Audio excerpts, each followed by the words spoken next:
तो क्या कर रहे हैं आप लोग? सर जी देख रहे हैं सीबीएसई ने क्या छेड़खानी की है सिलेबस के साथ, है ना। तो आपको ये न्यूज़ मिल चुकी होगी, जिन्होंने नहीं मिली है वो यहाँ से देख लिया है। अभी जो हमारे 9 से 12 क्लास हैं उसमें सिलेबस को रिड्यूस किया गया है। तो एग्जैक्टली ऐसा नहीं है कि पूरा का पूरा चैप्टर ही गायब किया है, मतलब कुछ चैप्टर्स भी गायब हुए हैं, कुछ चैप्टर से कुछ टॉपिक्स को हटाया गया है। तो अब जब आप प्रिपरेशन कर रहे हो, बोर्ड की तैयारी कर रहे हैं, तो आपको ये पता होना चाहिए कि एग्जैक्ट हमें पढ़ना क्या है और क्या एग्जाम में आएगा, ठीक है। क्योंकि कोविड-19 की वजह से काफ़ी ज़्यादा डिस्टर्बेंस क्रिएट हो गया है और टाइम काफ़ी निकल चुका है, सेशन देरी से स्टार्ट होगा, तो एक बर्डन स्टूडेंट के ऊपर आ जाता है, इसलिए उन्होंने क्या किया, सिलेबस को रिड्यूस कर दिया है। तो यहाँ पे मैं आपको एनालिसिस करके बता रहा हूँ क्लास 12 थ्योरी केमिस्ट्री का, ठीक है। बाकी जो हैं क्लास 9th 10th 11th और जो अदर सब्जेक्ट हैं वो आप सीबीएसई की ऑफिशियल वेबसाइट पे जाके देख सकते हैं, वहाँ से पीडीएफ डाउनलोड कर लीजिएगा और उसको अच्छे से एनालिसिस कर लीजिएगा कि एग्जैक्टली क्या क्या चीज़ें गायब हुई हैं। बाकी जो आप जिस स्कूल में होंगे वहाँ पे टीचर आपको बता देंगे। तो सबसे पहले हमें ये पता है कि जो हमारा 12 था उसमें 16 चैप्टर थे केमिस्ट्री में, ठीक है। 9th पार्ट 1 में और 7th पार्ट 2 में। अब यहाँ पे आप यदि काउंट करो सही, 1 2 3 4 5 6 7 8 9 10 11 12 13, यानी कि टोटल 13 चैप्टर हैं। तो 3 चैप्टर पूरी तरीके से गायब हुए हैं। वो कौन कौन से हैं? यहाँ पे 6 चैप्टर होता था जिसका नाम था मेटलर्जी, यानी कि प्रिंसिपल ऑफ आइसोलेशंस वाला, ठीक है। उसके बाद हमारा था यहाँ 2 चैप्टर जो लास्ट के थे, पॉलीमर, वो एक हटा दिया है इन्होंने, और एक है हमारा 16th chemistry in everyday life, ठीक है। तो ये 3 चैप्टर तो पूरी तरीके से गायब हैं। अब इनमें से भी कुछ कुछ टॉपिक्स गायब हैं, वो आपको पता होना चाहिए कि कौन कौन से टॉपिक्स गायब हैं, ठीक है। तो मैं आपको यहाँ पे दिखा देता हूँ दूसरी पीडीएफ लेके कि एग्जैक्टली इन्होंने क्या क्या गायब किया है। यहाँ पर डिलीटेड पोर्शन की बात करते हैं हम।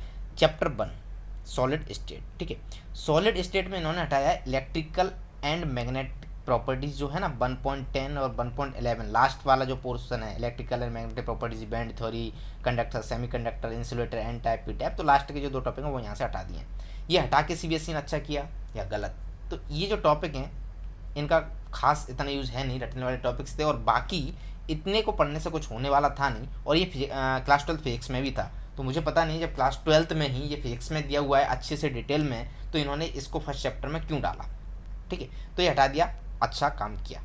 अब बात करते हैं हम चैप्टर 2 की सॉल्यूशन। तो यहाँ से इन्होंने abnormal molecular mass, van't Hoff factor, इन दोनों को हटा दिया है। मेरे हिसाब से इसको हटाना नहीं चाहिए था, क्योंकि इसका जो यूज है वांट ऑफ फैक्टर, है ना, काफ़ी यूज होता है कैलकुलेशन वगैरह में। तो जब आप पढ़ोगे जो प्रॉपर्टीज़ हैं, क्वालिटेटिव प्रॉपर्टीज़ वगैरह, उसमें इसका यूज होगा, तो आपको ये पढ़ना तो पड़ेगा। वो बात अलग है कि डायरेक्टली क्वेश्चन इससे बोर्ड में नहीं आएगा, ऐसा उन्होंने लिखा है। जो टॉपिक हटाए हैं वहाँ से डायरेक्टली क्वेश्चन नहीं आएगा, बट उसका यूज कहीं हो रहा है तो आपको वो पढ़ना तो पड़ेगा। तो आपको यानी कि ये तो पढ़ना पड़ेगा, बट ये उसमें नहीं आएगा, तो ये हटा दिया है। अब बात करते हैं हम 3 की, इलेक्ट्रोकेमिस्ट्री। तो यहाँ से lead accumulator, fuel cell, corrosion, law of electrolysis, dry cell, electrolytic cell and galvanic cell, तो ये सारे के सारे हटा दिए, ठीक है, हटाने लायक थे। केमिकल काइनेटिक्स की बात करता हूँ। Concept of collision theory, elementary idea, no mathematical treatment, activation energy, Arrhenius equation, ठीक है। तो आरएनएस इक्वेशन हटा दिया, एक्टिवेशन एनर्जी हटा दिया और ये हटा दिया, तो ठीक है, अब थोड़ा सा कचरा इसमें से भी साफ हो गया है। सरफेस केमिस्ट्री में इमल्सन, टाइप्स इसके, कैटालिसिस, होमोजीनियस और हेट्रोजीनियस, है ना, activity, selectivity of solid catalyst, तो ये भी इन्होंने हटा दिया। मेरे हिसाब से तो चैप्टर को ही गायब कर देना चाहिए था पूरा, बट ठीक है, क्योंकि रटना ज़्यादा होता था इसमें, राइट। तो सरफेस केमिस्ट्री ये टॉपिक्स गायब हो चुके हैं। 6 मेटलर्जी, ठीक है, general principles and process of isolation of elements, ये पूरा का पूरा चैप्टर ही गायब है। तो अच्छा है, क्योंकि इसमें बहुत ज़्यादा याद करना पड़ता था, है ना, और फिर याद करो और उसको यदि हम भूल रहे हैं कुछ 2-4 महीने में, तो उसका क्या मतलब होता था, राइट। तो मेरे हिसाब से उन्होंने अच्छा किया है इसको भी हटा के। बेसिकली सिलेबस कम करना था, ऐसा तो नहीं है कोई भारी भरकम चैप्टर हटा दिया होता, है ना। अब पी ब्लॉक, तो पी ब्लॉक में क्या क्या हटाया इन्होंने? Preparation and properties of phosphine, sulphuric acid, industrial process of manufacture, ठीक है, oxide of nitrogen, structure only हटाएं इसके, फिर फॉस्फोरस के एलोट्रोपिक फॉर्म्स और compounds of phosphorus and preparation of properties of halides and oxo acids, ठीक है। तो ये यहाँ से इन्होंने हटा दिया है। ये मैं आपको अगेन डिटेल पोर्शन बता रहा हूँ, पोर्शन टू बी रिड्यूस्ड। उसके बाद हमारा 8th D and F block, यहाँ पे chemical activity of lanthanoids, actinoids, इनका electron configuration, oxidation state, comparison with lanthanoids, ठीक है। जो एफ ब्लॉक की कुछ चीज़ें इन्होंने हटा दी हैं, ठीक है। वैसे भी वहाँ से डायरेक्ट जो आप कहीं यूज जो कॉम्पिटिटिव एग्जाम्स वगैरह होते हैं तो इतने ज़्यादा क्वेश्चन वहाँ से नहीं आते हैं। Preparation properties of KMN4 and K2CR2O7, ये तो इनको नहीं हटाना चाहिए था, पर हटा दिया है, तो क्या कर सकते हैं। उसके बाद हम देखते हैं coordination compound, structure and stereoisomerism, importance of coordination compounds, और इसमें भी इन qualitative analysis and extraction of metals and biological system, ये इन्होंने हटाया है। ठीक है, हेलोएल्केन्स एंड हेलोअरिन्स की बात करते हैं, लास्ट का जो कचरा दिया हुआ है लास्ट में है ना, यूजेस वगैरह वगैरह, ट्राइक्लोरोमीथेन, ये कुछ नाम दिए गए लास्ट वाला पोर्शन में, तो ठीक है, क्योंकि ऑर्गेनिक केमिस्ट्री पढ़ना है, अंडरस्टैंडिंग वाली चीज़ है, तो ये आप नहीं भी पढ़ोगे तो कोई फर्क नहीं पड़ेगा। उसके बाद बात करते हैं alcohols, phenols and ethers, uses with special reference to methanol and ethanol, इनके यूज हटाए हैं। ठीक है, क्योंकि यूजेज ही तो हटाएं, तो बहुत कम चीज़ें हटाई, ऐसा नहीं कि बहुत ज़्यादा हटा दिया उसमें से। इसमें से कुछ नहीं हटाया है, क्योंकि ये चैप्टर जो 12th है पूरी ऑर्गेनिक केमिस्ट्री का सबसे टफ चैप्टर है, सबसे इंपॉर्टेंट चैप्टर है, और इसी से सबसे ज़्यादा क्वेश्चंस पूछे जाते हैं। ठीक है, आगे भी जब आप जेई नीट देते हो तो भी ये इंपॉर्टेंट हो जाता है। उसके बाद हमारा अमीन्स भाई साहब है, तो यहाँ पे पूरा डाइजोनियम सॉल्ट जो होता है, लॉर्ड ऑफ रिंग, भगवान है ना, उनको हटा दिया है। Preparation, chemical reactions, importance in synthetic organic chemistry, इसका जो भी सारी चीज़ें थी वो हटा दी हुई हैं डाइजोनियम सॉल्ट की। बायोमोलिक्यूल्स में इन्होंने ओलिगोसैकेराइड्स यानी कि सुक्रोज, लैक्टोज, माल्टोज ये हटा दिया है। पॉलीसैकेराइड, स्टार्च, सेलुलर ग्लाइकोजन ये भी हटा दिया है। इंपॉर्टेंस ऑफ कार्बोहाइड्रेट्स, विटामिन भी हटा दिए, classification and functions, enzymes, hormones, elementary, idea, exclusion, structure. इसमें बचा क्या फिर पता नहीं, थोड़ा बहुत चीज़ें रह गई होंगी तो वो आप पढ़ लेना बायोमोलिक्यूल्स में।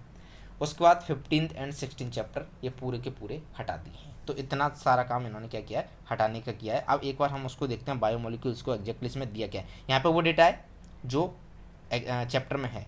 तो बायोमोलिक्यूल्स आप पढ़ोगे, कार्बोहाइड्रेट्स के क्लासिफिकेशन पढ़ोगे, एल्डोस एंड कीटोस, फिर मोनोसैकेराइड्स पढ़ोगे, glucose and fructose, DL configuration पढ़ोगे, प्रोटीन्स पढ़ोगे और न्यूक्लिक एसिड पढ़ोगे। बाकी जो ओलिगोसैकेराइड्स वगैरह हैं वो यहाँ से हटा दिए हैं, ओलिगोसैकेराइड्स का जो स्ट्रक्चर बहुत ज़्यादा था ना वो सब हटा दिया है। ठीक है, तो इतनी सारी चीज़ें आपकी जो केमिस्ट्री से हैं रिड्यूस की गई हैं। उम्मीद करता हूँ ये सारी चीज़ें आपको अच्छे से पता होगा।